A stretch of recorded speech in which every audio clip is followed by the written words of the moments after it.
Hello, my beautiful creatives, and welcome to day 11 of 30 Days with Chrissie B. I thought I would just stop and take a moment to just kind of give you a life update. Life has been crazy. Life has been super crazy, and you know already. I'm moving to Portland. I have completely changed my eating habits. I am in the process of looking for a new job. It's been a really exhausting week. I'm really tired. I'm doing a lot of videos, which if I could do one thing full time, it would be making these videos. They are so much fun. You know, sometimes it's fun to find things that I know that I love to be able to share with you. Recipes, different DIYs, you know, I've got so many different ideas in my head on what I want to do. But the part that makes it really difficult is I'm in the process of packing our house up.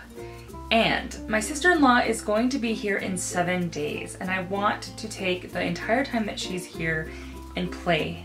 However, I'm realizing that that probably is not going to be able to happen. I'm going to have to be responsible, put my responsibility cap on, and I'm going to have to get my scooty booty home and pack more boxes. You know, I was just talking to my husband on the phone. He's went off to work already this morning, and I was just talking to my husband, and you know, the thing about a normal move is that a normal move, you know that you have to be out of one place by a certain date, and you're in someplace usually around the same date, you know? So this move is completely different for us. This is the first time we've ever had this kind of a move, and that is where we move on this date, but we still have this old house that we have to then do something with. We have to either sell it or rent it out or do something with it, and honestly, I don't know what it is gonna be yet. You know, I was talking to my life coach yesterday, and I just keep telling her, you know, I'm just kind of trying to roll with the punches. I don't know where I'm going. I'm just trying to ride the wave, and I'm trying to be open to every possibility that comes my way. And if the possibility feels like a yes kind of a moment, then I know that that's what I should be doing. Even if that yes kind of freaks me out a little bit. I'm realizing that in all of my busyness of trying to get all my videos out and trying to get all the packing done and really trying to run all the errands and also keep a house clean and take care of my husband and really running errands, lots and lots of errands. Today I had to go down to an auto body shop because someone backed into my car in our local grocery parking lot. So that's something else I get to deal with. So let's just say it's been a long week. You know, the presidential elections, I'm not going to go into any of that, but you know, that happened this week. That was really emotional, and you know, I realized I'm doing all this stuff to like better my life, but in the moment, in the one moment of my day, I need to like stop and like breathe and let myself relax and know that even though I haven't done everything on my list, I've done enough. Like, it's just gonna have to be okay.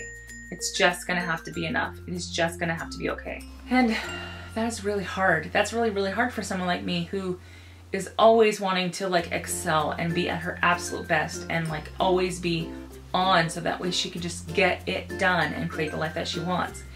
But really, the reality is I am only one person, and I have a very limited amount of time to get all of these things done. So I really need to be able to be willing to pick and choose, well, what gets sacrificed. Maybe I don't get to play the whole time Alex is up here, or maybe we don't, since we still have our place and we got the new house, maybe that move is just gonna take longer than one day. You know, one day would be awesome, but the reality is, I already know that's not gonna happen. The bad part about that, however, is because my husband works full-time during the week, he will be working in the neighborhood where our new house is at. So then I will be the one having to travel back to Salem, which is depressing to me. And because I am going to be getting unemployment, I have to basically, I have like these things that I have to do every week, like little check boxes that I have to do every single week to make sure I still qualify for my unemployment, which that in of itself is stressful. And my husband's like, well, it's not worth it, don't worry about it. And I'm like, are you kidding me? Like, I can't just walk away from this extra money, we need it. Life is stressful, things are busy, I'm trying to stay joyful and optimistic, but really all Mama needs right now is a really good nap because I'm tired, I'm really tired. And if all of that wasn't enough, I have this in my mind there's a tradition that Jason and I started, and we started it, and I'd like to say we started it, but Jason started it. It was the year my mom died. It was 1999. She died September 9th.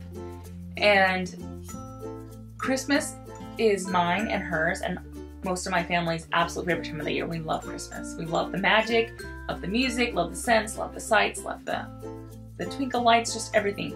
Christmas is magic. I just am so in awe of Christmas. Well, when my mom died, I really needed Christmas, and I really needed Christmas really bad. Like, I needed it right that minute. You know, there's that song, I need a little Christmas right this very minute. You know, I needed that, and I needed it really bad. And my husband, there's my favorite go-to movie when I'm having a bad day is Auntie Mame with Rosalind Russell. It's one of my absolute favorite movies. I think it was put out in the 60s. It's just an amazing woman who's totally like fabulously glam and cultured and well-traveled, and she's just amazing. And like, there's some small part of me that wants to be Auntie Mame. Like, I just want to be Auntie Mame. Well, during that movie, she's basically gone through all of these little tragedies that had happened, and she's taken all these like life knocks, and all of a sudden she gets fired from her job, and she's sitting on her fireplace hearth saying, I need a little Christmas right this very minute. And they, you know, they basically create Christmas right on the spot, even though it's probably October or something. And Jason knew that. And so what he did that year was on November 1st of that year, he brought home a Christmas tree. And it started a tradition that he and I, November 1st, every year, we always put Christmas up. We may not put all of Christmas up, but we always put the Christmas tree up November 1st. I miss that. We can't do that this year. There's boxes everywhere. We're packing. Like, if all of these life changes could have taken place at a different time, that would have been so much more convenient, because who the hell does all of these life changes right in the middle of the holiday season? We must be freaking insane. I'm telling you, we have lost our ever-loving mind. But I already have a plan in my head. December 1st is move-in day. We will get a large U-Haul truck because I want to do this in as few trips as possible. And the plan is, my plan, not Jason's plan because he doesn't know about this, this is all still in my head, but my plan is that we will pack up the truck with all of the essentials, all of the furniture, all of the big stuff, all of the stuff that we don't want to have to keep coming back onesie, twosie for. And in my car, we'll have things like our suitcases and the toiletries and the things that we need to access right this very second. You know, the food that we need access to right away. But I also am going to put our Christmas tree in there. I have an artificial Christmas tree. I know that's so lame, I guess, but I want to put the tree in the car, and I will have all of the Christmas tree ornaments in the car. And if I don't do anything that day, if we just get the truck up to Portland and we park it, the very first thing I'm going to put up my Christmas tree. I need a Christmas tree. December 1st is a month too long to wait. You know, I realize November 1st is very early for a lot of people. You haven't even had Thanksgiving yet. We don't have Christmas at home, so we try to enjoy our Christmas tree and the lights and the ambiance from that for as long as we possibly can. Now, the last couple years have been kind of rough on us, stress-wise, especially me more so than Jason, because Jason's so laid back and easygoing, that in all honesty, my Christmas tree stayed up until like May this last year, I think. Or maybe it was the year before, and this year it was like March. But it's still, like, at Valentine's Day you should not have a Christmas tree up. And for 2 years in a row I have violated that rule because I have not been able to get it together enough. Now all of the Santa Clauses go away. I have a big Santa Claus collection. All of that goes away. All of the garlands go away. All of the extra stuff go away. But my Christmas tree has a tendency to stay up. And I cannot guarantee it's not going to stay up longer than December or January 1st now too. But December 1st is move-in day. December 1st is the day that I have to get my Christmas tree up. Because the two things I'm looking forward to the most in this new house is nighttime, when the Christmas tree lights are on and the fireplace is going. Like, seriously, I'm just so excited for that. If I can make that happen right this second, I would do that right this second. I really don't have anything like to teach you this week except to let you know that I love you. I appreciate you so much. I just am still so in awe of the fact that you come watch me every day. I really hope that you're learning something from me that you get something from my videos. You know, if you have any ideas on some DIY type things that you would like to see me do, please let me know. I have been getting some comments from people about where's my journaling? Why aren't I doing art journaling videos? Where did all of those go? What happened? Honestly, I think that something has changed in me. I don't want to say that I've stopped art journaling, but I've kind of stopped art journaling. Right now, for November, my 100% focus is I make sure I put quality YouTube videos out that make me happy.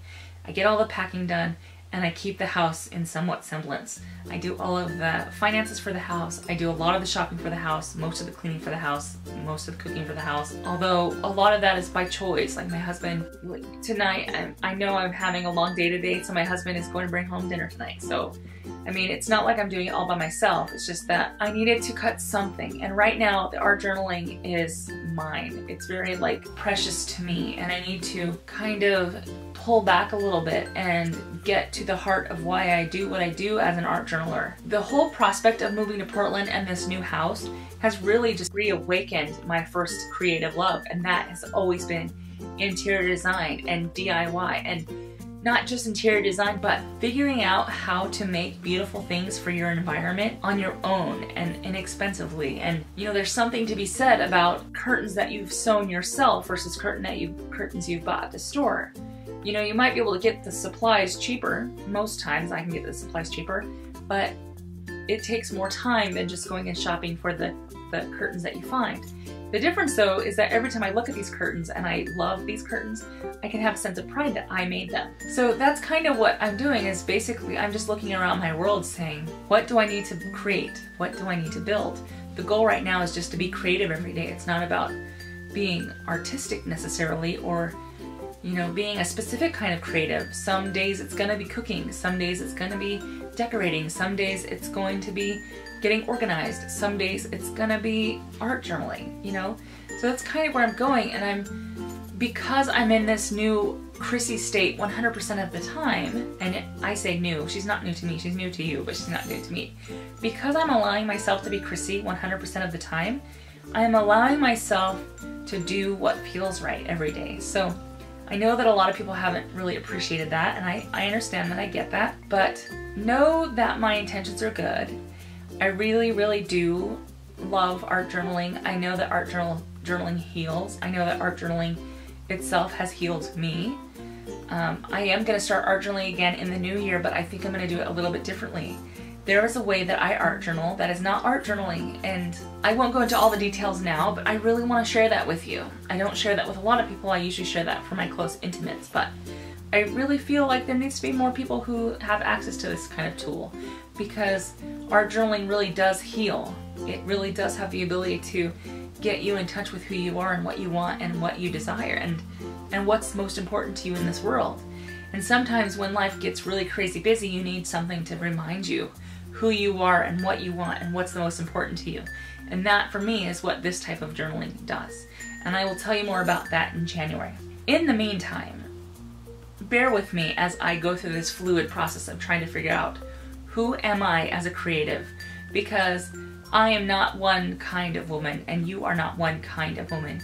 Not any one woman has only one skill or one passion or one desire. I am the same. I have a lot of different things I want to do. I have so many things I want to try and experiment with and share with you. And especially as I'm going through the process of creating a new home and decorating a new home, I think a lot of that's going to be, you know, home DIY and entertaining, because I'll finally have a space again where I'm able to entertain and throw parties and have people over and do things again. Like something random. Here's a random idea. Like one of the things I really want to do is I really want to start a book club. Why I've never started one before, I don't know. I am like the biggest bookworm besides my husband. My husband's a bigger bookworm than I do because he reads so much more than I do. But I love books. I just love them, and I've got so many of them, and I have so many I want to share. Not just doing an in-person book club at home, at my home. Wouldn't it be cool if we got together and did maybe an online book club that met once a month, and we just picked a book and, you know, went with it? I mean, I have so many ideas for things like that.